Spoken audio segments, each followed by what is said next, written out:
takutlah kalian, persiapkanlah diri kalian, fikirkanlah baik-baik, masuk semua dalam makna wattaqu, hati-hatilah kalian dengan hari di mana kalian akan dikembalikan kepada Allah. Kemudian setiap jiwa akan diberikan balasan dan laporan dari amal-amalnya, baik ataupun buruk, dan mereka tidak akan dizalimi sedikit pun.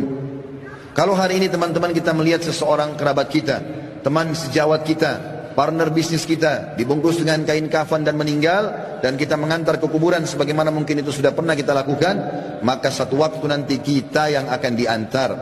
Teman-teman sekalian masih malas sholat, sholatlah teman-teman sebelum anda disolati oleh orang-orang. Banyak orang meninggalkan saf pertama masjid, padahal itu keutamanya sangat besar, tapi dia menunggu dia akan disolati di saf pertama pada saat meninggal dunia. Ini kerugian, penyesalan akan datang terakhir, saudaraku seiman. Jadi kalau anda tidak menggunakan busana muslim yang Allah perintahkan, berarti anda akan menggunakan pakaian yang diperintahkan oleh syaitan. Nggak ada yang lain, terbuka auratnya. Berarti semua rentetannya di situ selain dosa kepada Allah Subhanahu wa taala, apapun yang syaitan programkan di terbuka aurat anda akan terkena. Pasti. Apalagi dengan berkembangnya medsos sekarang, ya. YouTube, Instagram, Facebook, TikTok, apa semuanya. Ini sudah luar biasa gitu. Sudah makin memvulgarkan penampilan-penampilan mereka. Tadinya mereka masih tertutup di sekitar lokasinya, sekarang bisa terpublikasi bahkan ya sampai ke internasional.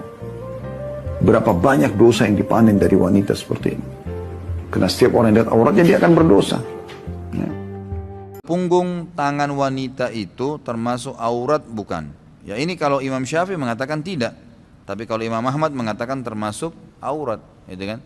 Khilaf diantara mereka tentang masalah ini, dan insya Allah ini adalah sebuah khilaf yang positif saja ya, karena semua punya dalil. Imam Syafi'i mengatakan wanita itu semua aurat kecuali wajah dan telapak tangan, beranjak daripada hadis Bukhari yang menjelaskan tentang masalah bolehnya wanita membuka wajah dan telapak tangan di sholat, dan bolehnya juga wanita membuka telapak tangan dan wajah pada saat dinazar, dilihat oleh laki-laki yang mau menikahinya. Nah beliau mengatakan di sini berarti hukumnya sunnah saja cadar itu. Dan ini juga didukung oleh Syekh Albani rahimahullah. Beliau menulis buku tentang sunnahnya menggunakan cadar dan bukan kewajiban. Tapi Syekh Tuwaijiri dan syekh-syekh yang lain, para ulama-ulama sekarang, banyak mereka mengatakan kembali kepada Imam Ahmad, mengatakan cadar itu dan kaos tangan wajib bagi wanita. Apalagi kalau wanita itu adalah fitnah. Dasarnya punya kulit yang putih, memang fitnah, telapak tangannya dilihat jadi fitnah bagi orang gitu kan. Wajahnya kalau dibuka malah berbahaya, menjadi fitnah. Maka ini sampai pada tingkat diwajibkan baginya untuk menutup dirinya dari fitnah. Karena tujuan hijab itu sebenarnya adalah menyelamatkan wanita dari fitnah. Allahu a'lam. Jadi ini insya Allah tergantung kondisi gitu kan. Kalau di sebuah lokasi itu umumnya orang sudah biasa kenal cadar, anda pakai cadar. Artinya tidak disorotin lah ya. Tidak menjadi subahanan, itu lebih baik, lebih afdal, lebih sempurna. Karena Imam Syafi'i juga mengatakan tetap lebih afdal cadar dan kaos tangan gitu kan, tetap lebih afdal. Tapi hukumnya sunnah, hukumnya sunnah. Tapi kalau anda melihat memang dengan anda pakai di situ ya ada masalah, ya sebaiknya anda hindari. Yang penting jangan sampai melampaui batas minimal wajah dan telapak tangan. Para wanita yang bertabarruj, tabarruj ini maksudnya terlihat auratnya ya. Dikatakan mereka tidak akan bisa mencium wanginya surga dari jarak sekian dan sekian. Apakah mereka juga bisa memberikan syafaat dari Allah? Tentu saja yang dimaksud dengan tidak bisa mencium bau surga adalah mereka kalau meninggal tidak sempat taubat, mereka akan mendapatkan hukuman, gitu kan? Mencium bau surga di sini masuk dalam timbangan amal, dilihat lagi timbangan amalnya. Kalau timbangan amalnya lebih banyak, ya, lebih banyak misalnya ya, misal pun, maka itu mungkin dia masih bisa selamat. Tapi memang membuka aurat dosa besar ya, dosa besar. Jadi kalau setiap hari dia lakukan sama, tidak ada bedanya antara perempuan buka aurat dengan berzina, nggak ada bedanya. Nggak ada bedanya antara buka aurat dengan riba, dosa besar semua. Artinya kalau bayangkan kalau tiap hari bapak ibu zina 50 tahun misalnya, sama dengan tiap hari buka jilbab, sama, dosa besar, pasti berat sekali ya. Maka dia tentu akan mengganggu sekali timbangan amalnya. Lalu untuk apa? Dan ingat ya, membuka aurat sudah dosa. dilihat oleh laki-laki yang bukan mahramnya, misal dia lagi jalan, ada maaf supir taksi, ada uang sampah, ada penjual, semua yang lihat dia dosa lain lagi. Untuk apa panen dosa ini? Syaitan yang menghiasi bapak ibu sekalian terutama, yang mengatakan oh jelek kalau pakai jilbab, oh begini, itu syaitan. A'udzubillahi minasyaitonirrajim. Allah menyuruh ibu-ibu untuk pakai jilbab karena kemuliaan dan kehormatan, tidak ada yang lain. Karena Allah SWT mengatakan dalam Al-Quran, "Dzalika adna alla yu'zain." Tujuan jilbab itu, hijab, agar mereka tidak diganggu. Kalau bapak ibu pakai jilbab besar, apalagi pakai cadar, apa yang mau diganggu sama orang-orang? Paling assalamualaikum.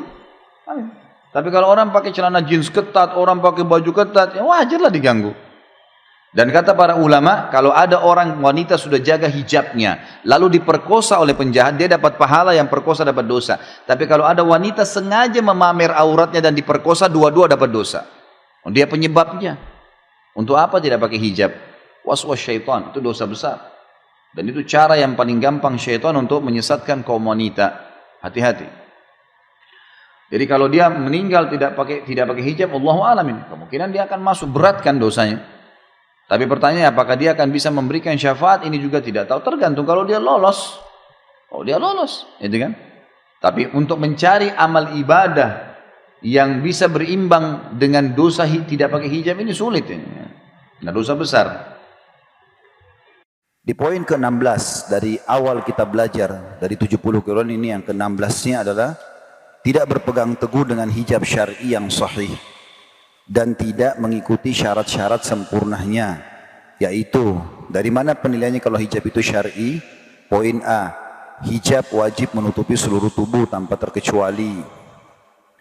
Yang kedua, ia bukan perhiasan dengan sendirinya, maksudnya dia hanya menutup aurat, ya. Jangan sampai justru hijabnya lebih fitnah daripada rambutnya. Seperti di zaman sekarang banyak orang buat seperti itu. Hijab di model-model, akhirnya kesannya lebih besar fitnahnya daripada dia tidak pakai hijab. Yang ketiga, poin C-nya maksudnya tebal dan tidak tipis, maksudnya tidak transparan. D-nya longgar, tidak sempit sehingga tidak membentuk tubuh. Poin E-nya tidak diberi parfum atau diasapi dengan dupa, maksudnya ini yang menyengat ya. Tetapi kalau dicuci dengan pewangi dan segala macam itu tidak masuk dalamnya. Tapi minyak wangi yang menyengat, yang sampai akhirnya menarik lawan jenis ya. Kemudian poin F-nya tidak menyerupai pakaian wanita kafir. Kalau misalnya pakaian itu khas bagi orang-orang kafir kayak biarawati, kan mereka juga berhijab tuh. Nah, kita usahakan hindari supaya tidak menyerupai hijab-hijab mereka. Karena mereka juga berhijab ya.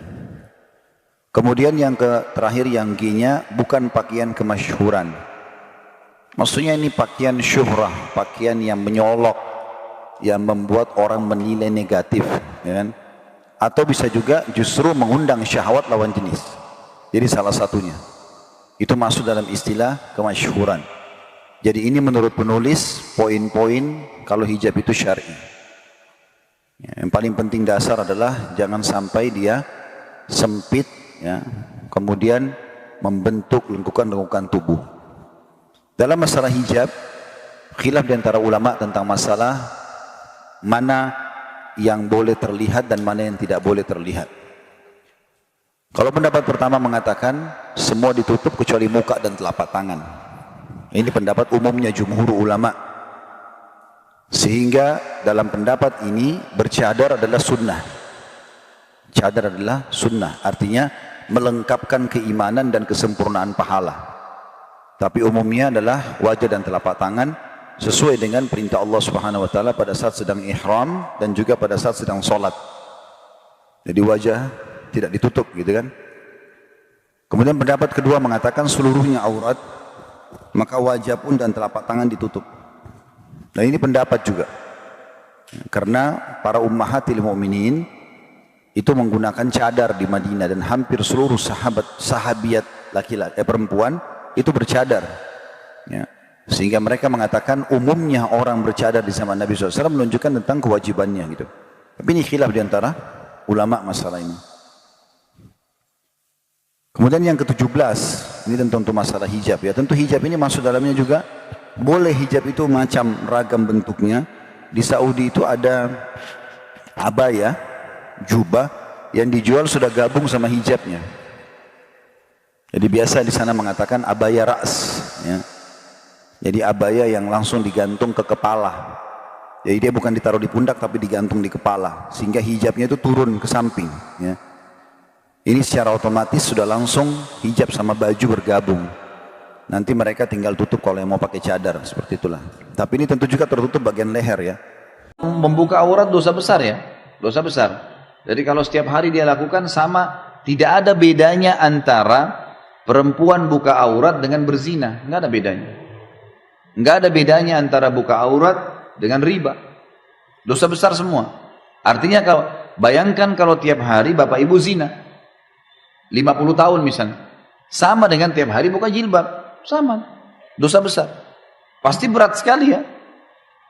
Maka dia tentu akan mengganggu sekali timbangan amalnya. Lalu untuk apa? Dan ingat ya, membuka aurat sudah dosa. Dilihat oleh laki-laki yang bukan mahramnya, misalnya dia lagi jalan, ada maaf supir taksi, ada uang sampah, ada penjual, semua yang lihat dia dosa lain lagi. Untuk apa panen dosa ini? Syaitan yang menghiasi bapak ibu sekalian terutama yang mengatakan oh jelek kalau pakai jilbab, oh begini itu syaitan. A'udzubillahi minasyaitonirrajim. Allah menyuruh ibu-ibu untuk pakai jilbab karena kemuliaan dan kehormatan. Tidak ada yang lain. Karena Allah SWT mengatakan dalam Al-Quran, "Dzalika adna alla yu'zain." Tujuan jilbab itu, hijab, agar mereka tidak diganggu. Kalau bapak ibu pakai jilbab besar, apalagi pakai cadar, apa yang mau diganggu sama orang-orang? Paling assalamualaikum. Tapi kalau orang pakai celana jeans ketat, orang pakai baju ketat, ya wajarlah diganggu. Dan kata para ulama, kalau ada orang wanita sudah jaga hijabnya, lalu diperkosa oleh penjahat, dia dapat pahala, yang perkosa dapat dosa. Tapi kalau ada wanita sengaja memamer auratnya dan diperkosa, dua-dua dapat dosa. Dia penyebabnya. Untuk apa tidak pakai hijab? Was-was syaitan, itu dosa besar. Dan itu cara yang paling gampang syaitan untuk menyesatkan kaum wanita. Hati-hati. Saya pernah punya pengalaman di kampung Melayu, tidak bisa saya lupa itu. Pulang dari taklim, pas keluar azan duhur. Saya juga nggak mau ketinggalan takbiratul ihram imam. Saya buru-buru mau ke masjid. Ibu itu bajunya kusuk, gendong anak, minta uang. Pikiran saya sederhana, saya husnuzon, sangka baik. Bu, saya sholat dulu ya. Tiba-tiba karena saya takut ketinggalan sholat, lalu saya pergi sholat. Pulang dari sholat, ibu itu sudah nggak ada. Saya muter-muter 3 kali dengan kendaraan saya. Mobil muter-muter 3 kali nggak ketemu ibu. Waktu itu saya nyesal, sampai hari ini saya sesali. Sampai saya berpikir dalam diri saya sendiri, kenapa Khalid? Berapa detik kau keluarin uang dari kantongmu, kasih ke orang itu baru kau pergi ke masjid. Syaitan bisa jeli mencuri kesempatan supaya kita tidak dapat pahala itu. Dan tidak bisa terulang. Cari orang yang sama belum tentu ada. Belum tentu ada. Sekarang ada masjid lewat, sudahlah gampang nanti masjid yang lain. Belum tentu, mungkin kita mati. Yang sekarang depan mata itu yang kita lakukan. Sampai pernah ditanyakan dalam majelis para ulama di Madinah, kan sholat di Masjid Nabawi 1000 pahala, gitu kan? Sekarang ditanya, Syekh, bagaimana hukumnya kalau seandainya sudah iqamah sholat? Kalau saya pergi ke Masjid Nabawi, saya masbuk 1 rakaat. Mana lebih afdal? Saya kejar sana, kejar 1000 pahala dan masbuk 1 rakaat, atau saya sholat di sini sudah iqamah, saya dapat awal takbiratul ihram pertama? Kata Syekhnya di sini lebih afdal. Walaupun sana pahala lebih besar, karena sedang terjadi sekarang. Ini yang awalnya ini yang harus dilakukan. Seperti itulah.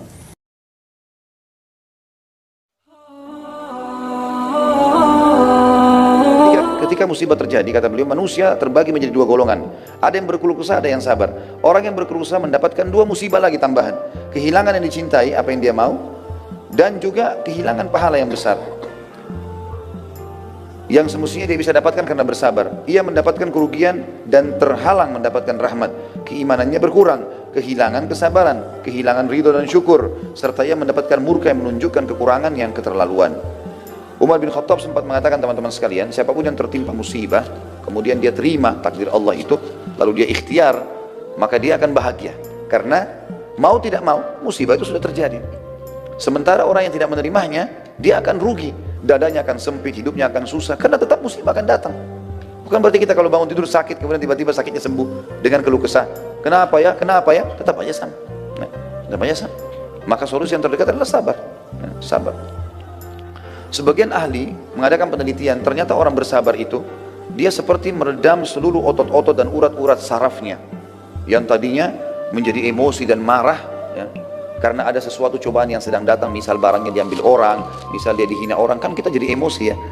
Nah sekarang kalau diredam itu sebenarnya dia sedang meredam otot-otot dan urat-urat sarafnya, dan itu akan memberikan kesehatan ya, akan memberikan ketenangan jiwa. Dibandingkan dia ikutin emosi itu, maka akan makin gelisah, susah tidur, susah makan, susah semua. Renungi baik-baik supaya kita jangan keluar dari sabar itu.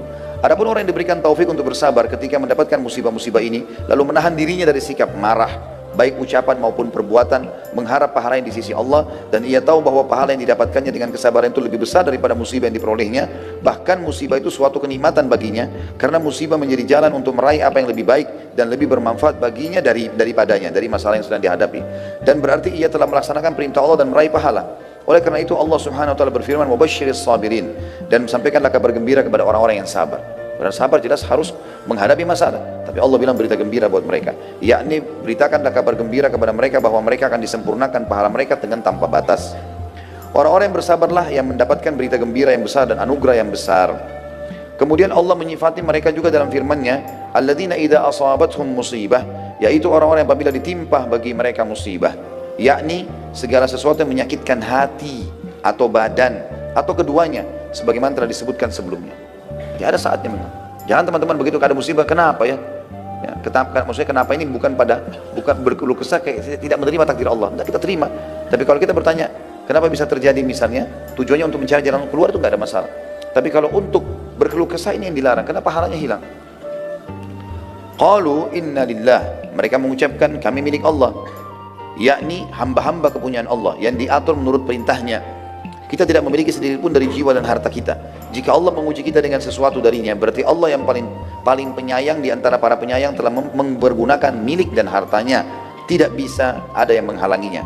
Bahkan merupakan kesempurnaan penghambaan hamba ialah ia tahu bahwa terjadinya bencana itu datangnya dari Allah, Raja yang maha bijaksana, yang lebih penyayang kepada hamba-hambanya daripada dirinya sendiri. Sedikit makna potongan di sini. Kadang-kadang subhanallah teman-teman sekalian, ada dosa yang kita lakukan, kita nggak tahu bobotnya dosa itu, dan tidak cukup dengan istighfar. Mungkin istighfar kita tidak cukup, maka Allah datangkan cobaan. Ada sebuah hadis menjelaskan, masih itu hadis sahih riwayat Imam Ahmad.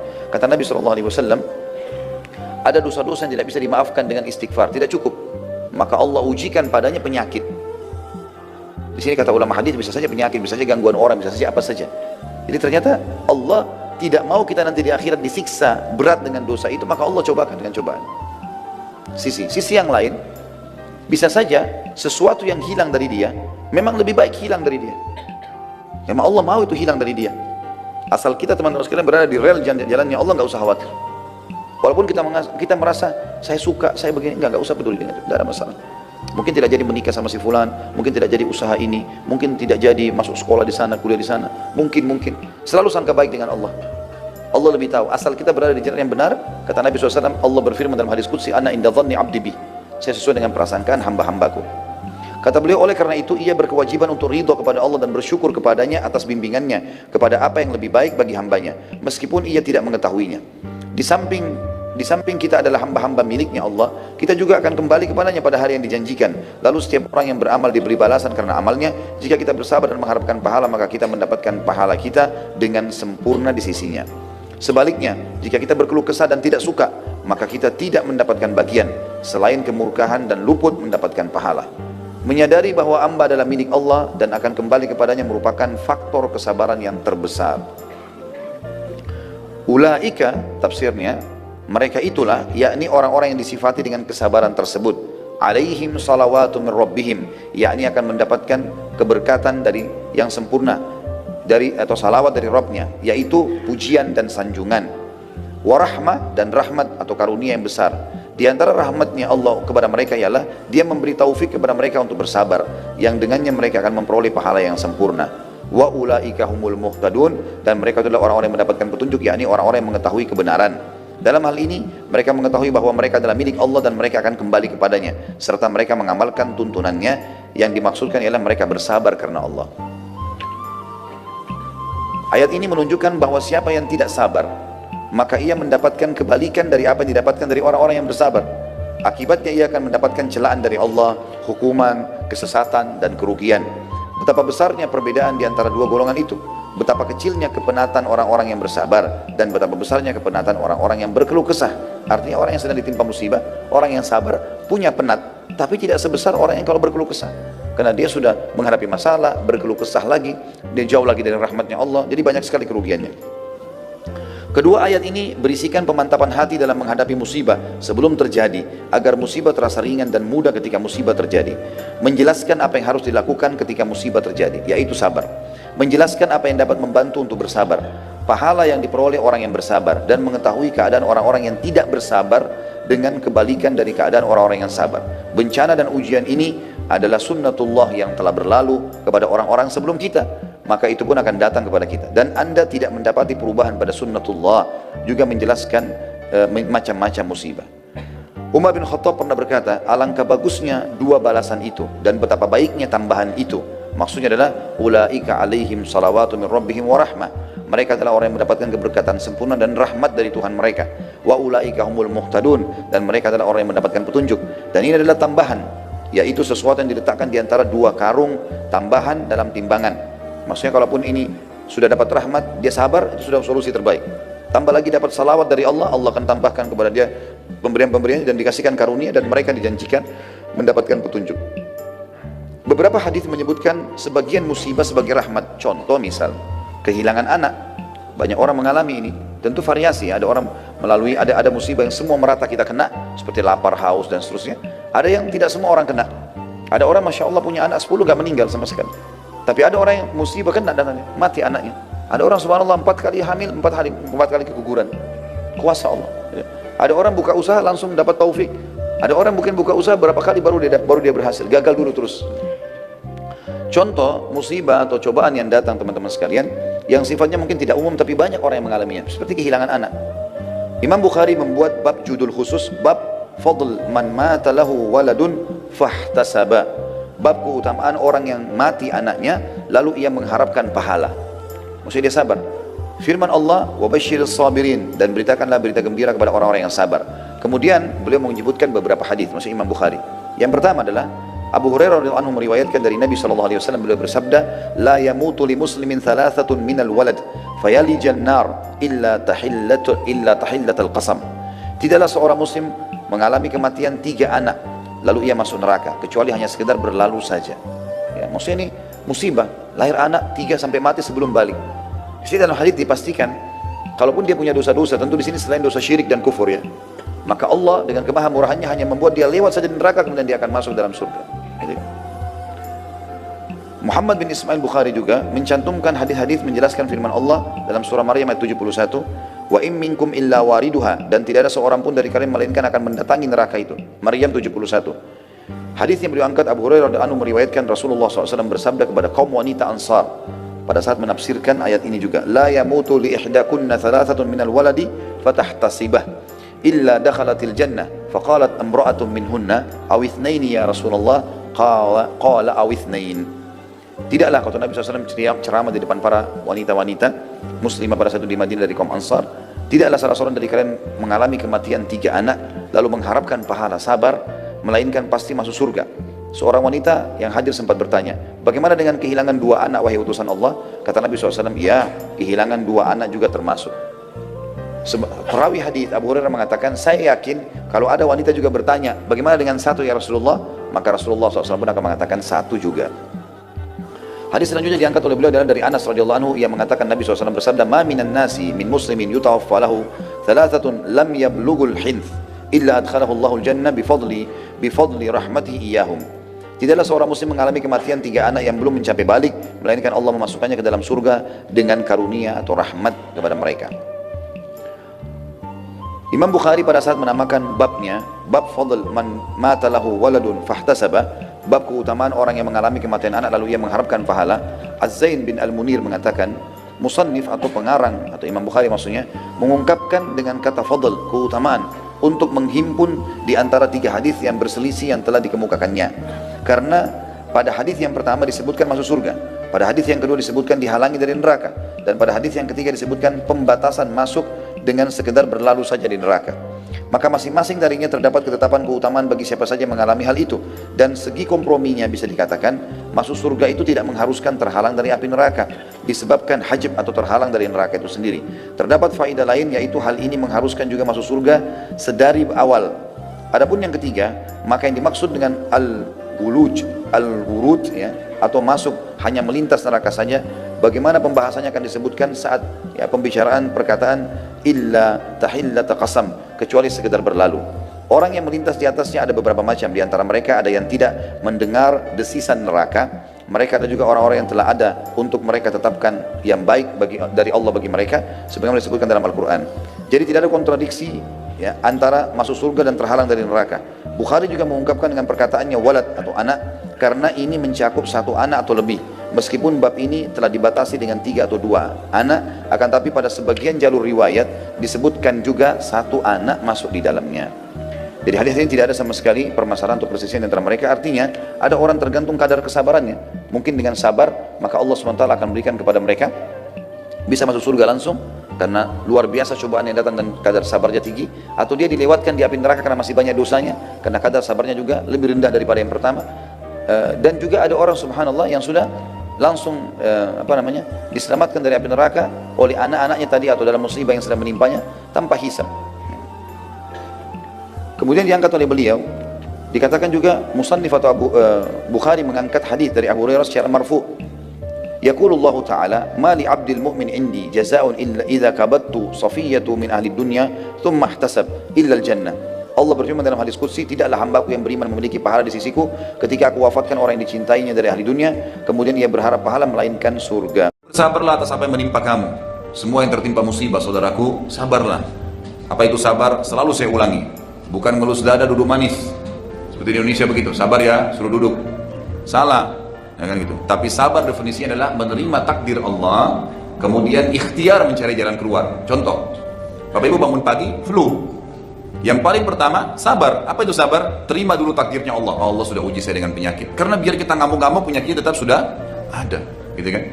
Terima dulu sebagai takdir, lalu ikhtiar, minum obat, konsultasi dengan dokter, gitu kan, minum teh hangat, itu semua adalah ikhtiar. Ini namanya sabar. Terima takdir Allah, kemudian ikhtiar. Ada masalah dalam rumah tangga, baik, ini cobaan Allah datangkan, sabar. Bagaimana sabar? Terima sebagai takdir Allah, lalu ikhtiar memperbaiki, coba, kan gitu. Itu namanya sabar. Dan ini dikatakan wasbir ala ma asabak. Ini dari dulu. Ibnu Abbas radhiyallahu anhu berkata, subhanallah, baru semalam saya dapat posting gitu kan, dari satu teman waktu di WhatsApp itu, kalimat yang luar biasa gitu. Dia mengatakan, ya, pada saat kau sedang keluhkan permasalahanmu dengan Allah, waktu musibah datang, mungkin kau menangis, tapi kau masih bisa tidur. Sementara Allah Tuhanmu menyelesaikan permasalahanmu pada saat kau keluhkan dengannya tanpa dia tidur. Kamu sedang tidur, Allah selesaikan permasalahanmu dengan cara dia, yang kalau kamu tahu bagaimana Allah selesaikan urusanmu, kau akan menangis karena senang, gitu kan? Allah SWT tidak biarkan diselesaikan oleh Allah Azza wa Jalla, tapi dengan caranya Allah. Dengan caranya Allah SWT.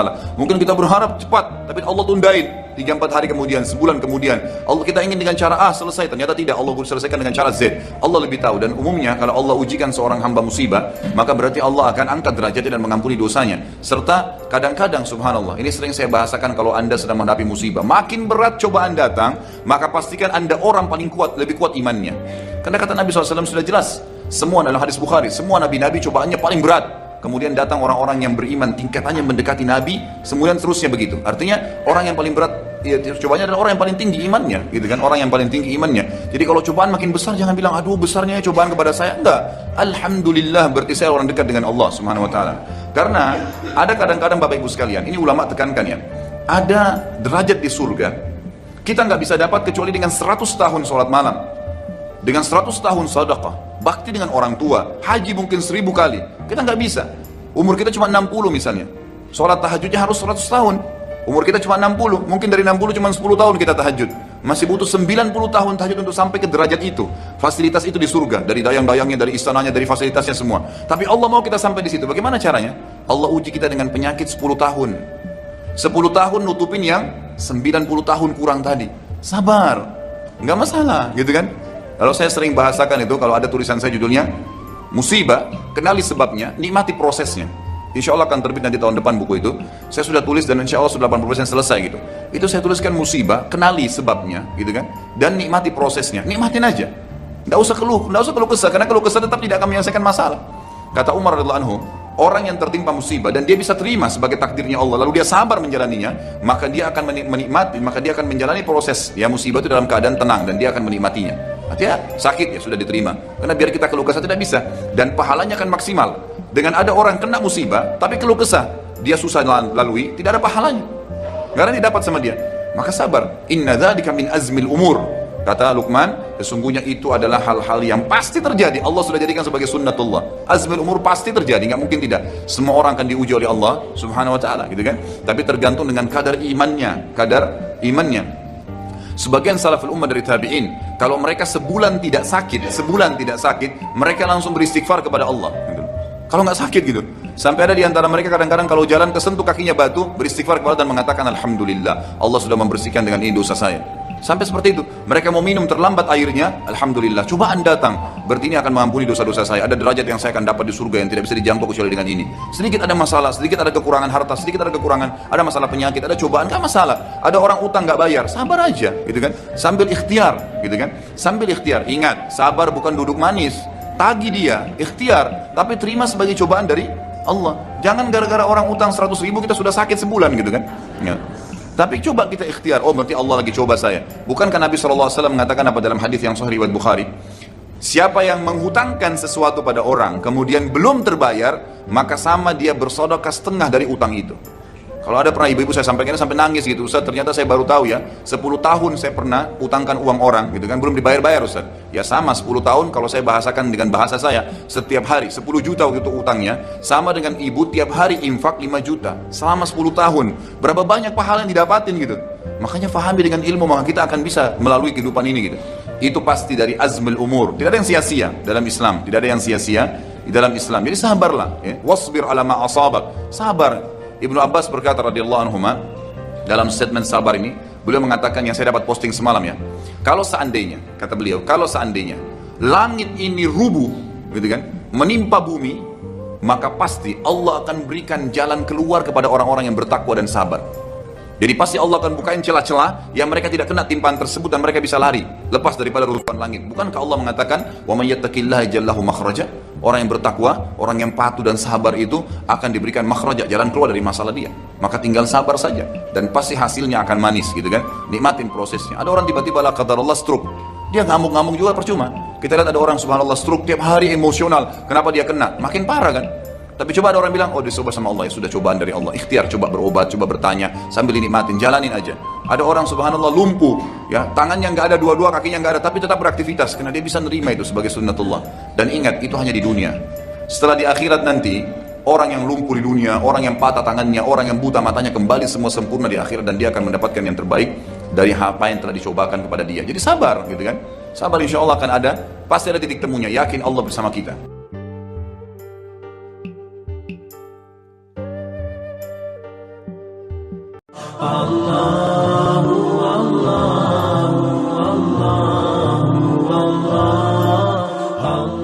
Juga Allah berfirman dalam surah Al-Baqarah 155 sampai 157.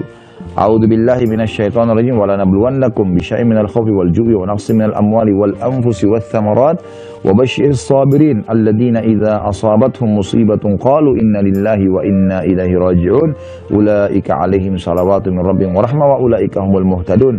Dan sungguh kami pasti akan memberikan cobaan kepada kalian semua dengan sedikit ketakutan, kekhawatiran, kelaparan, kekurangan harta dan jiwa dan buah-buahan, dan beritakanlah berita gembira kepada orang-orang yang sabar, yaitu orang-orang yang apabila ditimpa musibah mereka mengucapkan kami milik Allah dan kami akan kembali kepada Allah. Mereka itulah yang akan mendapatkan keberkahan yang sempurna dan rahmat dari pencipta atau Rabb mereka, dan mereka itulah orang-orang yang mendapat petunjuk. Kemudian juga dalam Asy-Syu'ara atau Asy-Syura, surah Asy-Syura ayat 43. A'udzu billahi minasyaitonir rajim wa laman sabara wa ghafara inna dzalika lamin azmil umur. Tetapi orang yang bersabar dan memaafkan, sungguhnya perbuatan demikian itu termasuk hal-hal yang diutamakan. Jadi di sini disebutkan tentang keutamaan sabar ya. Dan kadang-kadang subhanallah cobaan itu kalau kita ambil hikmahnya, kita akan betul-betul tahu kalau itu rasa sayang, kasih sayangnya Allah. Jadi ada hadis yang berbunyi Innallaha idza ahabba 'abdan ibtalah. Allah kalau cinta seorang hamba justru Allah mengujinya. Jadi ternyata ujian itu, teman-teman sekalian yang datang, itu seperti memangkas sisa umur kita dalam ketaatan. Ya. Karena kalau lagi sakit misalnya, biasa ke diskotik, temannya ajak, dia nggak mau lagi pergi. Seperti dipangkas dia harus dalam keadaan itu tidak berbuat dosa dalam beberapa hari. Gitu kan? Dan juga dia sebenarnya sedang dibersihkan dosanya, sedang ditinggikan derajatnya, sedang banyak yang terjadi. Ya. Yang Allah SWT berikan. Ada satu syekh di Riyadh terjadi, kisah nyata, di Saudi ini. Dia sering kali datangi rumah sakit, kunjungin rumah sakit. Ada satu anak muda, itu kakinya digips semuanya sudah mungkin 2 tahun. Dibuka-buka gitu kan. Jadi dia sakit itu. Terus syekh ini tanya, kata dokter-dokter ini yang pasien paling kesian ini, paling lama orang ini. Gitu kan. Jadi sudah berapa kali pernah dibuka, ternyata masih butuh, dianu lagi segala macam. Maka dia bilang, syekhnya bilang, saya waktu datang, saya coba memilih kalimat yang paling tepat supaya dia mau sabar gitu. Begitu saya datang, wahai saudaraku bersabarlah. Dia bilang, syekh jangan bilang sabar. Bilang saja, ya bersyukurlah kamu karena dapat cobaan ini. Kata syekh, kenapa kau malah bilang begitu? Kok bisa kamu pasien paling lama sini sampai 2 tahun, kaki kamu nggak bisa bergerak, dan kamu bilang bersabar. Dia bilang, syekh demi Allah, saya dulu 2 tahun lalu sebelum kejadian ini, saya adalah orang yang paling jauh dari agama. Tiap hari kerja saya foya-foya. Pokoknya banyak buat dosa dah. Saya ini kejadiannya 2 tahun lalu tabrakan. Sampai kaki saya patah. Gitu kan. Dan setelah saya masuk rumah sakit, pekan-pekan pertama memang saya sedih, saya sumpah, saya segala macam. Tapi lama-lama, saya hanya jadi berpikir, karena tidak ada kegiatan, dan saya tidak bisa bergerak, saya lihat Al-Quran, saya baca Al-Quran. Dan tahu syekh, selama 2 tahun ini saya di sini, kaki saya begini, saya jadi hafal Quran. 30 juz. Jadi saya bersyukur justru saya dapat musibah ini. Jadi kadang-kadang subhanallah memang cobaan kalau datang itu memberikan kepada orang sesuatu yang dia mesti ambil hikmah dari situ ya. Tidak selamanya harus sangka buruk dengan sang pencipta Allah SWT. Jadi Allah SWT memberikan yang terbaik. Kemudian surah Al-Baqarah 153 juga berbunyi, A'udzubillahi minasyaitonirrajim, ya ayyuhalladzina amanu ista'inu bis-sabri was-shalah innallaha ma'as-sabirin. Orang beriman hai orang-orang beriman, jadikanlah sabar dan salat sebagai penolongmu. Sesungguhnya Allah beserta orang-orang yang sabar. Rasulullah SAW bersabda, was-sabru diya, sabar itu adalah cahaya kehidupan. Hadis Muslim nomor 223. Juga dalam sabda beliau dari hadis Suhaib radhiyallahu anhu bahwasanya Rasulullah SAW bersabda, ajaban li amril mu'min inna amrahu kullahu khair wa laysa dzalika li ahadin illa lil mu'min in asabathu sarra syakar fakana khairan lah wa in asabathu dharra'u sabar fakana khairan lah. Urusan seorang mukmin itu sungguh menakjubkan karena setiap urusannya selalu baik, dan hal ini tidak didapatkan kecuali bagi seseorang orang mukmin. Jika ia dikaruniai kelapangan maka ia bersyukur, dan ini syukur lebih baik baginya, dan jika dia ditimpa suatu penderitaan maka dia bersabar, dan ini lebih baik baginya. Juga diriwayatkan dari Anas radhiyallahu anhu, ia berkata, aku mendengarkan Rasulullah SAW bersabda, Innallaha azza wa jalla qala idza btalaitu abdi bihabibatayhi fasabara awwadtuhu minhumal jannah yuridu ainai. Sesungguhnya Allah yang Maha Suci dan Maha Mulia berfirman, jika aku memberi cobaan kepada hambaku dengan mengambil 2 kecintaannya, lalu ia bersabar, maka aku gantikan keduanya dengan surga. Yang beliau maksud adalah kedua kecintaan adalah kedua matanya. Juga dari Aisyah radhiyallahu anha dikatakan bahwasanya Rasulullah SAW bersabda tentang penyakit taun, dan taun adalah penyakit yang kalau kena ke badan bisa merusak kulitnya dan bisa jatuh ya, anggota tubuhnya itu bisa jadi berjatuhan ya. Ini penyakit yang berbahaya sekali, dan taun ini tentu rahmat bagi orang beriman ya. Kalau orang beriman yang kena taun, dia mati, maka dia bisa mati syahid. Rasulullah SAW bersabda, annahu kana adzaban yab'athuhu Allah ala man syaa faja'alahu Allah rahmatan lil mu'minin falaysa min abdin yaqa'u fi ta'uni fayamkuthu fi baladihi sabin. Itu menjadi siksaan bagi orang yang dikehendaki oleh Allah, yaitu orang kafir dan muslim yang bermaksiat. Ini sering dikasih penyakit ini. Lalu Allah menjadikannya sebagai rahmat bagi orang-orang beriman. Maka tidaklah seorang hamba mukmin tertimpa taun lalu ia tidak keluar dari negerinya. Karena kita kalau dari kena penyakit taun tidak boleh keluar dari lokasi kita, karena dia bisa menular ya. Ia bersabar dan mengharapkan pahala Allah, dan ia mengetahui bahwa bahwa tidak akan menimpa kepadanya kecuali sesuatu yang telah Allah tetapkan, maka Allah akan berikan kepadanya pahala syahid. Hadis ini riwayat Bukhari nomor 5734. Juga sabda Nabi SAW, innamas sabru inda sadmatil ula. Ketahuilah bahwasanya kesabaran itu justru dibutuhkan pada saat musibah yang pertama. Ya, sebenarnya kita butuh sabar itu cuma di awal, misalnya awal kejadian. Setelah itu, hari kedua, hari ketiga, seminggu, setahun, sudah hilang dengan sendirinya. Diriwayatkan juga dalam hadis Abu Hurairah dan Abu Sa'id Al-Khudri radhiyallahu anhuma, bahwasanya Nabi SAW bersabda, ma yusibul muslima min nasabin, wala wasabin, wala hammin, wala huznin, wala adhan, wala ghammin, hatta syaukati, yushakuha illa kaffarallahu biha min khatayahu. Tidaklah seorang muslim ditimpa kepenatan, penyakit, kegelisahan, kesedihan, sakit hati, dan duka cita, hingga duri yang menyakitinya, kecuali dengannya Allah akan menghapus dosa-dosanya. Hadis ini riwayat Bukhari nomor 5641 dan 5642, dan Imam Muslim nomor 2573. Juga Abdullah bin Mas'ud meriwayatkan radhiyallahu anhu bahwasanya Rasulullah SAW bersabda, "Ma min muslimin yusibuhu adan min maradin, fama siwahu illa hattallahu sayyiatihi kama tahuttu syajaratu warakaha." Tidak ada seorang muslim yang terkena gangguan berupa penyakit atau selainnya, kecuali Allah menggugurkan kesalahan-kesalahannya seperti pohon menggugurkan daunnya. Hadis ini riwayat Bukhari nomor 5647, 5648, dan Imam Muslim 2571. Juga diriwayatkan dari Aisyah radhiyallahu anha, ia mengatakan bahwasanya Rasulullah SAW bersabda, "Mamin muslimin yushaku syaukatan, fama fauqaha illa kutibat lahu biha darajatun wa muhiyat anhu biha khati'ah." Tidak ada seorang muslim pun yang terkena duri atau yang lebih dari itu, kecuali ditentukan baginya satu derajat dan dihapus karenanya suatu kesalahan. Hadis ini riwayat Muslim nomor 2572.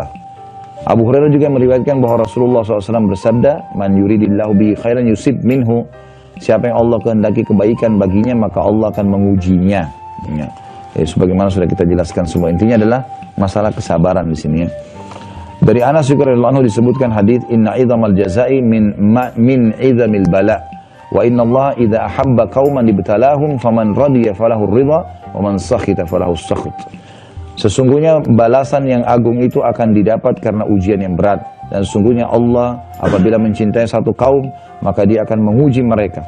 Barang siapa yang ridho terhadap ujian itu, maka Allah pun ridho kepadanya. Dan barang siapa yang marah karenanya, maka Allah pun murka kepadanya. Jadi harusnya kita disuruh sabar, terima sebagai cobaan dari Allah. Karena kita berkeluh kesah pun tetap akan berlalu. Kata Umar bin Khattab radhiyallahu anhu, siapa yang ditimpa musibah, kemudian dia bersabar, dia terima sebagai cobaannya, maka dia akan mendapatkan pahala dan solusi dari musibahnya. Tapi kalau dia berkeluh kesah, dia akan mendapatkan dosa, Allah murka dengan dia, Allah lagi uji, kenapa dia nggak mau, gitu kan? Seperti orang kalau kuliah nggak mau diuji, nggak ada ujiannya, mau naik kelas tiba-tiba, haruslah naik kelas diuji dulu, gitu kan? Dan setiap cobaan yang datang teman-teman, kadang-kadang begini pekah melihat, kalau ada orang yang menjadi penyebab kita jadi masalah, maka lihatlah orang ini Allah sedang datangkan untuk mendidikan derajat saya. Jangan anggap dia musuh. Udahlah, oh ini Allah jadikan penyebab. Kadang-kadang mungkin istri, suami, kadang-kadang anak, kadang-kadang orang terdekat, kadang-kadang teman membuat kita jengkel, kita nggak salah. Maka yakinlah teman-teman, ini datang sebenarnya orang-orang ini untuk ini Allah jadikan mereka penyebab kita saja untuk mendapatkan derajat yang tinggi. Jadi jangan semuanya kita keluh kesahkan, ambil hikmahnya dari situ. Dari Musa bin Sa'ad dari bapaknya radhiyallahu anhu, ia mengatakan, aku berkata, wahai Rasulullah, manusia mana yang paling berat ujiannya? Rasulullah SAW menjawab, ya, al-anbiya'u thumma al-amthalu fal-amthal fayubtala ar-rajulu ala hasba dinihi fa in kana fi dinihi sulba ishtadda bala'u wa in kana fi dinihi riqqatun ubtuliya ala hasbi dini fama yabrahu al-bala'u bil 'abdi hatta yatrukahu yamshi 'ala al-ardi ma 'alaihi khati'ah. Kata Nabi SAW, yang paling berat adalah para nabi-nabi. Jadi jangan kita anggap nabi-nabi itu nggak ada cobaannya. Nabi Muhammad SAW menghadapi masalah dengan istrinya. Ya, pernah para istrinya sepakat untuk minta dinaikin nafkah sampai Nabi SAW memboikot mereka sebulan, gitu kan? Nabi SAW pernah menghadapi banyak kasus-kasus dalam masalah rumah tangga, menghadapi orang di sekitarnya kaum munafikin, sahabat-sahabat yang mengaku sahabat Nabi SAW, tapi mereka orang munafik, seperti Abdullah bin Abi Salul ya, dan grupnya. Kemudian Nabi SAW juga pernah menang dalam perang, pernah kalah. Nabi SAW sakit, sampai Nabi pernah sakit demam teman-teman sekalian. Kata seorang sahabat, saya lupa namanya, dia nyentuh badan Nabi, dia mengatakan, saya temukan badan Nabi seperti api. Lalu saya mengatakan, ya Rasulullah, Anda panas sekali. Kata Nabi SAW, sesungguhnya aku diuji 2 kali lipat dari apa yang diujikan kepada kalian. Ya. Sampai sahabatnya mengatakan, ya Rasulullah, berarti anda juga dapat 2 kali lipat pahala. Kata Nabi SAW, iya, juga mendapatkan 2 kali lipat pahala. Gitu. Kemudian orang yang seumpama dengan mereka, maksudnya orang-orang yang dekat dengan para nabi-nabi, cobaannya juga berat. Lalu yang seumpama dengan mereka, seseorang akan diberi ujian sesuai dengan kekuatan agamanya. Seorang hamba akan senantiasa diberi ujian hingga ia akan dibiarkan berjalan di muka bumi tanpa ada satu dosa pun. Nah.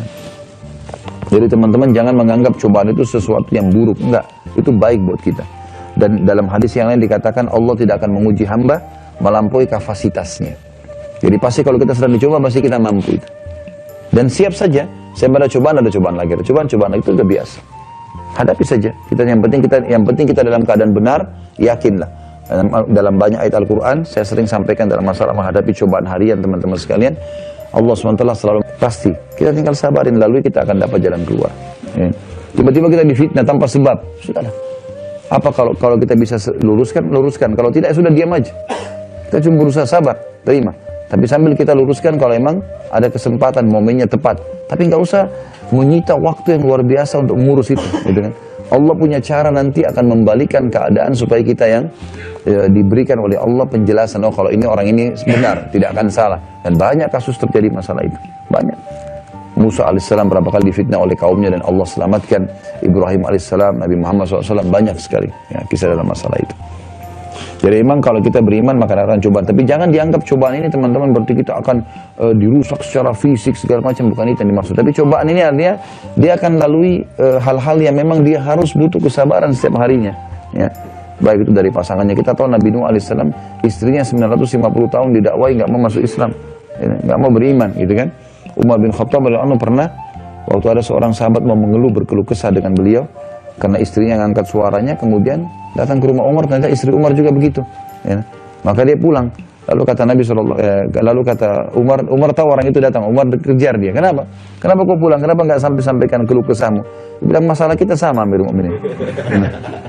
Di rumah saya begitu, sekarang Anda juga hadapi. Kata Umar bin Khattab, dia masak buat saya, dia cuciin baju buat saya, dia lahirin anak. Bukan di situ. Maka ada cobaan-cobaan yang datang. Tapi seseorang sabar hadapi. Dia coba luruskan, dia coba laluilah, gitu. Tapi kalau orang menganggap teman-teman dia tidak ada cobaan sama sekali, ini berarti seperti orang yang tidak ada iman. Karena memang cobaan pasti akan datang. Ada juga hadis Nabi SAW yang perlu kita renungi dalam bahasan kita teman-teman. Hadis ini hadis yang sahih riwayat Abu Daud, riwayat Tirmidzi, ya. Yang berbunyi, ya, kata Nabi SAW, wa in imru'un syatamaka, ya, wa ayyaraka bima ya'lamu fika, fala tu'ayyirhu bima ta'lamu fihi, fa innama wabala dzalika alaihi. Artinya, jika ada seorang menghinamu, perhatikan ini sabda Nabi, bukan perkataan saya. Jika ada orang menghinamu, ya, mungkin teman-teman sekarang yang di Amerika yang sedang ikut misalnya, ada orang yang rasis, menghina kita, mungkin karena berbeda, bukan orang bule, kita orang Indonesia misalnya, atau yang sejenisnya lah, menghina, atau karena jabatannya lebih tinggi, atau ya. Kata Nabi SAW, jika ada seorang yang menghinamu dan mempermalukanmu, wa ayyaraka, mempermalukan dengan sesuatu yang ia ketahui ada padamu, menurut dia itu salah. Kata Nabi SAW, maka janganlah engkau membalasnya dengan sesuatu yang kau ketahui ada padanya. Jangan kau balik lagi balas dia. Dia gosipin kamu balik gosipin dia sebenarnya. Sebab kamu tahu sebenarnya rahasianya dia. Tidak, bukan begitu caranya. Kata Nabi SAW, akibat buruk biarlah ia yang menanggungnya. Artinya, akan ada akibat buruk dari perbuatan yang dia lakukan itu. Nah ini poin harus diperhatikan. Jadi Nabi SAW ya, mengajarkan ketika kita dipermalukan, dihina, maka kita tidak perlu balas dengan menghinakan juga dan mencela orang tersebut. Walaupun kita tahu kekurangan yang ada padanya, kita bisa korek seperti perkataan Imam Syafi'i. Terbuka lebar pintu untuk membalas kejahatan dengan kejahatan. Tapi memaafkan orang bodoh, tidak membalas sikap dia, itu adalah sikap yang mulia dan kebaikan. Jadi di sini kata Nabi SAW, jangan kau mencela dan membalas dia dengan sesuatu yang ada pada dirinya atau aibnya gitu. Karena sebenarnya maknanya nih ya, apa yang dia lakukan sedang mencerminkan tentang siapa dia, dan apa yang kau lakukan mencerminkan tentang dirimu. Maksudnya gini, ya, saya tadi sudah sedikit singgung, saya berikan gambaran lebih luas lagi. Kalau misalnya ada orang mau menjatuhkan Anda, menjelekkan Anda segala macam, kalau Anda tidak balas dia, Allah punya cara memperlihatkan pada orang di sekitar Anda kualitas dia, oh ini penghina ini. Walaupun dia merasa dirinya benar, tetap orang nilai dia buruk, dan orang akan menilai Anda baik, ya. Karena Anda diam, Anda tidak ikut-ikutan. Kuasa Allah SWT, Allah bisa balik. Sudah itu sistem, gak akan pernah berubah. Gak akan pernah berubah. Kalau Anda balas keburukan dengan keburukan, maka akan terjadi hal yang besar, ya, hal yang tidak baik. Syekh Utsaimin rahimahullah punya statement yang menarik. Beliau membahas tentang hadis tadi yang kita baru bahas itu ya. Beliau mengatakan, dari hadis ini, hendaklah setiap orang memiliki sifat mudah memaafkan yang lain. Tidak semua isu yang sampai ke telinganya ia terima mentah-mentah. Lantas ia membenci orang yang menyuarakan isu yang tidak menyenangkan tersebut. Hendaklah setiap orang memiliki sifat pemaaf. Karena Allah memiliki sifat mulia tersebut. Allah kan afu, ghafur, maha pengampun, maha pemaaf, ya. Karena ya, Allah sangat menyukai orang yang memiliki sifat mulia itu, yang mudah memaafkan yang lain. Lantaran itu ia akan diberi ganjaran, karena jika dibalas dengan saling mempermalukan dan menjatuhkan, pasti konflik yang terjadi tak kunjung usai. Permusuhan akan tetap terus ada. Jika malah dibalas dengan diam, maka rampunglah perselisihan yang sedang berkecamuk. Ini beliau jelaskan dalam syarah Riyadhus Shalihin beliau, di tempat halaman 297. Itu juga Allah ingatkan, kalau ini orang-orang yang melakukan seperti ini, menyerang Anda segala macam, ini orang bodoh dalam pandangan agama. Kalau dia pintar, dia tahu agama, dia tidak akan mungkin menyerang orang, karena dia tahu menyerang orang itu dilarang dalam agama. Tidak boleh gitu. Beda halnya kalau ada orang jahat, kemudian orang jahat ini memang dia mau merampok bank, dia mau merampok rumah orang, dia mau membunuh orang, dia mau memerkosa. Anda laporkan itu beda, bukan itu yang dimaksud. Ya. Tapi kalau ada orang, apa saja dari Anda pasti dijadikan sebuah masalah. Seakan-akan dia bangun tidur sampai tidur lagi hanya cari kesalahan Anda saja. Apa yang Allah katakan dalam surah Al-Furqan? Perhatikan, buka surah Al-Furqan ayat 63. A'udzubillahi minasyaitonirrajim. Wa idza khatabahumul jahiluna qalu salama. Apabila ini hamba-hamba Allah yang sangat disayangi oleh Allah, ibadur rahman. Apabila orang-orang jahil menyapa mereka sengaja, alimnya, gini, oh itu diolok-olok segala macam, maka mereka mengucapkan kata-kata yang mengandung keselamatan. Maksudnya, tidak usah jawab atau jawab sebatasnya, secukupnya. Syekh Muhammad mengatakan, bin Utsaimin, makna daripada ya, apa yang dimaknakan atau disebutkan dalam surah Al-Furqan ayat 63 ini, beliau mengatakan, jika ada orang jahil mengejek, maka balaslah dengan mengucapkan doa kebaikan untuknya. Bahkan semisal engkau mengucapkan jazakallahu khairan. Kalau dia jelekin kita mengatakan jazakallahu khairan. Ya. Lalu berpaling darinya. Tidak perlu berbicara dan melakukan hal lainnya. Ini saran para ulama kita. Bahkan ada orang yang jelek-jelekin kita, kau begini, kau begitu, macam-macam. Sengaja nyari saran kita, jazakallahu khairan. Maknanya apa? Kalau kau benar, Allah balas kau. Kalau kau jahat, kau sudah memberikan aku pahala sebenarnya. Ya. Jadi kita pun mengucapkan jazakallah, semoga Allah balas dengan kebaikan, karena kau telah memberikan aku sesuatu. Makanya seorang salaf pernah digosipin oleh orang lain, gitu kan? Apa yang terjadi? Dia baru membeli kurma dengan tangkainya, dia langsung bungkus, dia suruh muridnya bawa ke rumah orang yang sedang gosipin dia. Dengan sepucuk surat isinya, ya semoga Allah membalasmu dengan kebaikan karena kau telah berbagi pahala kepada aku. Dan sebagai balasan perbuatanmu ini, aku berikan kau kurma ini. Begitu. Dan perlu Anda tahu ya, Nabi SAW tidak luput dari gangguan orang dan hinaan orang. Para sahabat yang mulia, Nabi-Nabi juga sebelum Nabi SAW sama, ya. Para sahabat Nabi yang mulia tidak luput dari gangguan orang. Abu Bakar sama Umar radhiyallahu anhum sampai hari ini masih ada orang yang hina-hina mereka. Coba bayangkan. Abu Bakar sama Umar sudah meninggal dunia radhiyallahu anhum. Dua-duanya mertua Nabi, dua-duanya kata beberapa sahabat, ya. Sudah sering kali kami dengar di kuping-kuping kami dan kami lihat dengan mata kami, Nabi SAW berkata, aku Abu Bakar sama Umar. Dan kami melihat bagaimana Nabi jalan bersama Abu Bakar sama Umar. Dan Allah sudah buat sistem, subhanallah, setelah Nabi SAW meninggal, Abu Bakar jadi khalifah, lalu disusul oleh Umar. Tapi setelah meninggal pun masih ada yang gosipin, ada yang salahin, bahkan ada yang mengkafirkan. La haula wala quwwata illa billah. Pernah ditanya kepada Ummul Mukminin Aisyah radhiyallahu anha, setelah meninggal Nabi SAW, meninggal Abu Bakar, meninggal Umar, maka ada yang berkata, wahai Ummul Mukminin, bagaimana pendapat Anda dengan orang yang menjelek-jelekan Abu Bakar sama Umar? Sementara mereka, siapa yang tidak kenal di antara muslimin keutamaannya gitu. Orang-orang yang normal akalnya, hatinya dipenuhi dengan keimanan, dia akan menghormati dua sahabat yang mulia ini. Maka Aisyah cuma menjawab mengatakan, saya tidak melihat kecuali Allah masih menginginkan pahala buat mereka. Pahala melimpah itu yang tidak bisa didapat kecuali melalui proses itu. Saya sudah kasih gambaran tadi. Kalau syukur kita bisa lakukan setiap saat, tapi bersabar dalam masalahnya tidak setiap saat. Di saat datang, disitulah puncak pahala yang Anda bisa dapatkan. Apakah Anda berhasil meraihnya atau tidak? Berhasil nggak Anda tambahkan di catatan buku amal Anda tentang amal saleh ini? Ini hal yang luar biasa, ya. Allah Subhanahu wa taala menyebutkan dalam surah Fussilat ayat 34 sampai 35, Anda bisa buka surah Fussilat. Bunyinya a'udzubillahi minasyaitonir ayat 34 sampai 35 ya. Wala tastawil hasanatu walas sayyi'ah. Tidaklah sama kebaikan dan kejahatan. Tidak mungkin orang niat jahat sama orang niat baik beda. Akan Allah nampakkan itu di depan orang-orang. Idfa' billati hiya ahsan. Tolaklah kejahatan itu dengan cara yang baik. Fa idzal ladzi bainaka wa bainahu adawatun ka'annahu waliyyun hamim. Maka nanti orang-orang tiba-tiba orang-orang yang antaramu dan antara dia ada permusuhan seolah-olah menjadi teman yang baik, teman yang setia. Lalu dia malu kan kita tidak balas keburukan dia. Lalu kata Allah, wa ma yulaqqaha illa alladziina sabaru wa ma yulaqqaha illa dzu hadzin 'adzim. Ketahuilah kata Allah Subhanahu wa taala, sifat-sifat yang baik itu tidak dianugerahkan melainkan kepada orang-orang yang sabar.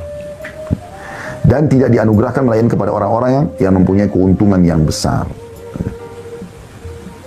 Mujahid mengatakan, menanggapi surah Fussilat ayat 34 sampai 35 ini Mujahid nama seseorang ya dari orang soleh dulu dinukil dari kitab Tahzib ya. At-Tahzib di Hilyatul Awliya di halaman 771. Beliau mengatakan dimaksud yang dimaksud balaslah dengan lebih baik, yaitu balaslah dengan berjabat tangan dengannya. Bahkan seperti itu. Ya. Ibnu Abbas berkata radhiyallahu anhu, Allah memerintahkan pada orang beriman untuk bersabar ketika ada yang membuat marah, membalas dengan kebaikan jika ada yang buat jahil, dan memaafkan ketika ada yang buat jelek. Ya. Jika setiap hamba melakukan hal semacam ini, Allah akan melindungi dari gangguan syaitan dan akan menundukkan musuh-musuhnya. Coba bayangkan. Malah yang semula bermusuhan bisa menjadi teman dekatnya karena tingkah laku baik semacam ini. Saya ulangi, ini statement yang luar biasa. Ini perkataan sahabat yang mulia Abdullah bin Abbas. Renungi baik-baik teman-teman sekalian. Kata beliau, Allah memerintahkan pada orang beriman, ini orang beriman saja, ya, untuk bersabar ketika ada yang membuat marah, membalas dengan kebaikan jika ada yang buat jahil, dan memaafkan ketika ada yang buat jelek. Jika setiap hamba melakukan semacam ini, Allah akan melindungi dari gangguan syaitan dan akan menundukkan musuh-musuhnya. Jadi bukan dengan perang otot ya, tapi Allah punya cara. Tapi ini menunjukkan keberadaan sang pencipta Allah. Malah yang semula bermusuhan bisa menjadi teman dekat karena tingkah laku yang baik. Ibnu Katsir rahimahullah menjelaskan dalam tafsir Quran Al-Azim, tafsir beliau masyhur, jilid 6 halaman 529 sampai 530, yang artinya kurang lebih, namun yang mampu melakukan seperti ini adalah orang-orang yang memiliki kesabaran, karena membalas orang yang menyakiti kita dengan kebaikan adalah suatu yang berat bagi setiap jiwa. Tapi kalau ada modal keimanan, kita lakukan itu. Dan Allah menyebutkan dalam surah Asy-Syura, ini pelajaran. Ya. Dan kita tutup dengan ini insyaAllah. Surah Asy-Syura ini berbunyi ayat 40. A'udzubillahi minasyaitonir rajim, faman 'afa wa aslaha fa ajruhu 'ala Allah. Barang siapa yang memaafkan dan berbuat baik, maka pahalanya adalah tanggungan Allah. Allah akan balas. Pahalanya akan Allah balas ya. Saya ingin menutup juga dengan, coba kita buka sama-sama surah Al-Imran. Surah nomor 3 dalam Al-Quran, ayat 133 dan 34 ya. Kita tutup dengan ini insyaAllah. Setelah ini kalau ada pertanyaan silahkan.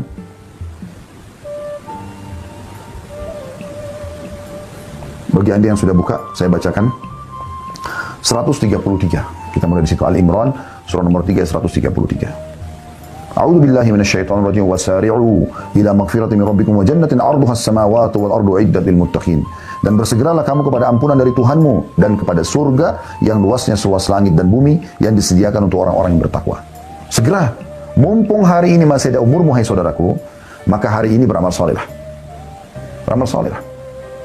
Segera, kalau masa lalu kita sudah disayang amal soleh, kita tinggal lakukan yang sama konsisten, jaga sampai ajal datang. Kalau masa lalu kita buat dosa, maka bertobat dan beristighfar kepada Allah. Segera pada pengampunan Tuhan dan kejar surga yang luasnya seluas langit dan bumi.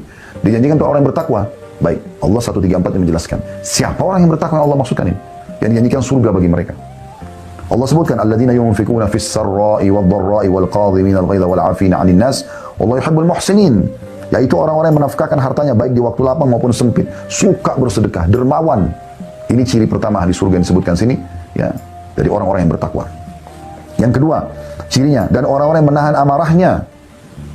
Qadhiminal ghaidh artinya orang yang mampu melampiaskan emosinya dan dia mampu, dia punya power, dia bisa, tapi dia tidak lakukan. Ingat kisah tadi Abu Bakar yang memaafkan Mistah, ya. Lalu Allah mengatakan, dan orang yang memaafkan kesalahan orang lain. Ingat, tidak membalas mereka dengan kebaikan, keburukan-keburukan juga. Dan Allah menyukai orang-orang yang berbuat kebajikan. Itu poinnya. 3 ciri tentang orang yang bertakwa yang merupakan ahli surga.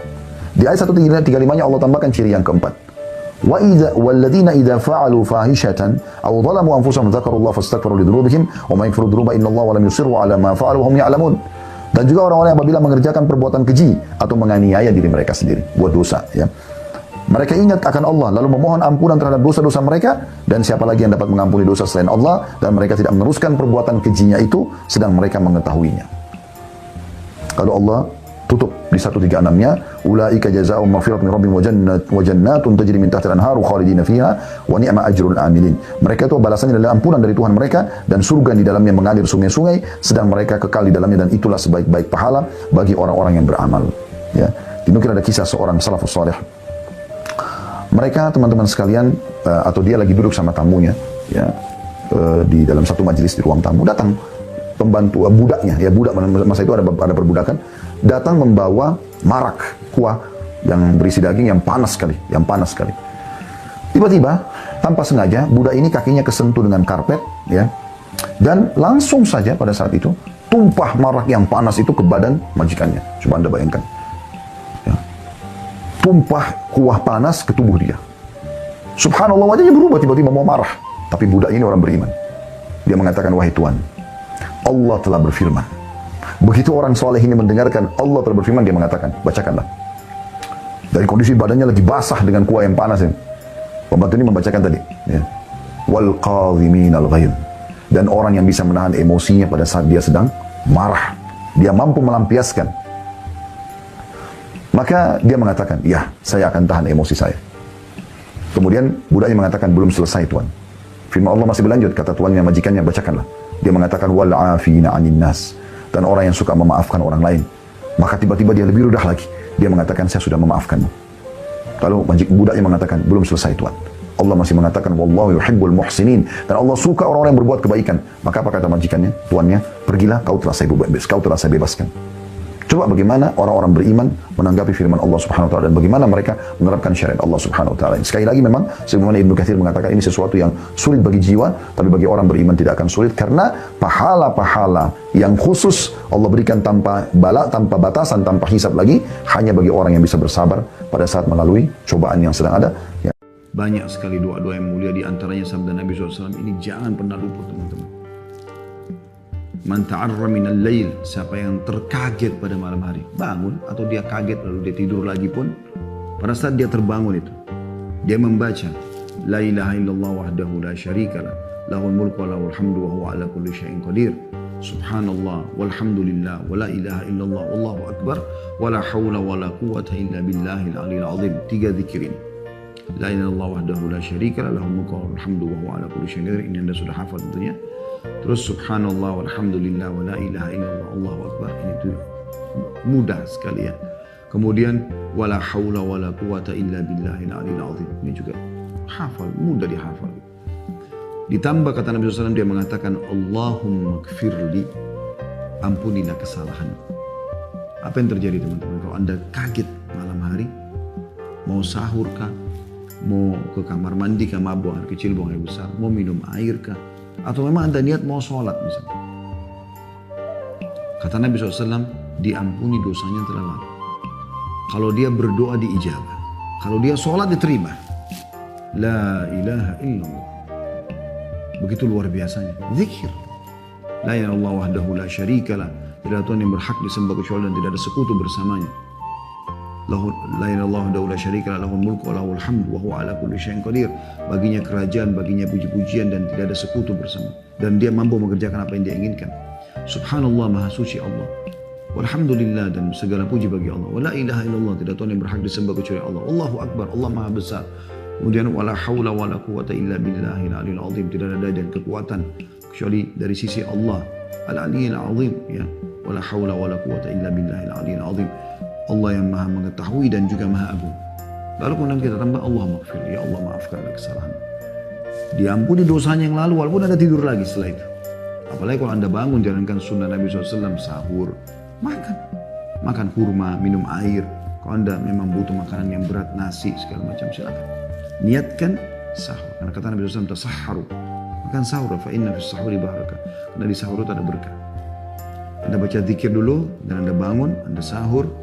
Ya, kalau Anda yang belum sholat malam, Anda sholat malam, ya. Intinya Anda isi dengan amal ini. Dan kalau dia berdoa diterima, Ya Allah maafkan kesalahanku, ya Allah berikan aku rezeki, ya Allah. Terus tidur lagi, sudah dapat pahala. Apalagi kalau dia sholat, apalagi kalau dia ya, berdoa dan seterusnya. Apa saja yang dia punya hajat dari hajat dunia yang baik, hajat akhirat Allah akan kabulkan.